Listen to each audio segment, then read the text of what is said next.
Au 8e jour de grève, le personnel non gréviste de la RCT passe à l'offensive.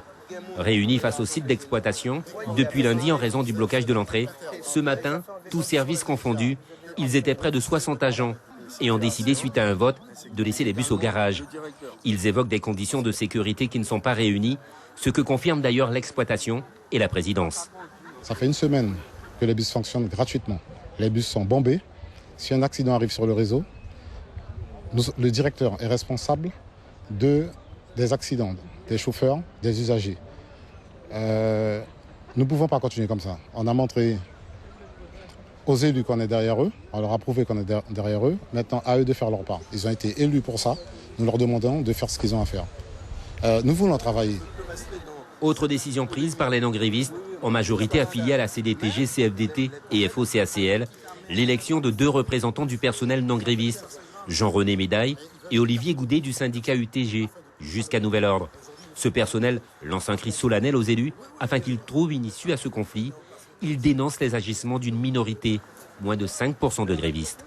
Aujourd'hui, on est derrière le directeur. On nous dit que c'est un blanc, c'est un métro. On veut nous amener dans quoi? On nous dit qu'on a des chaînes dans nos têtes. On ne veut pas de ça aujourd'hui. En 2016, arrêtez de nous dire ça, cette guerre de blanc et de noir. Le monsieur, il est venu pour nous aider, il est venu pour travailler. Aujourd'hui, une chose qui doit être très claire. Très claire, c'est que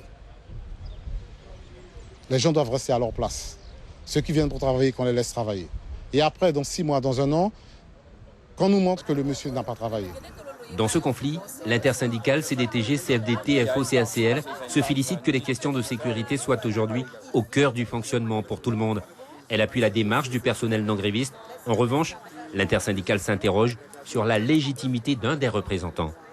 Que des affaires internes à d'autres syndicats conduisent l'un ou l'autre des personnels à se mettre en avant pour chercher une légitimité ne fait que encore prêter à sourire.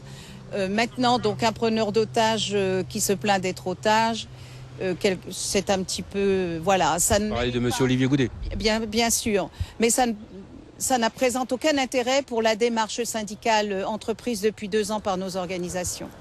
Depuis le début de ce conflit, la RCT perd 24 000 € en moyenne par jour. Et peut-être du nouveau en fin de journée, avec la décision attendue de la procédure introduite en référé au tribunal pour entrave à la liberté du travail, avec une astreinte journalière.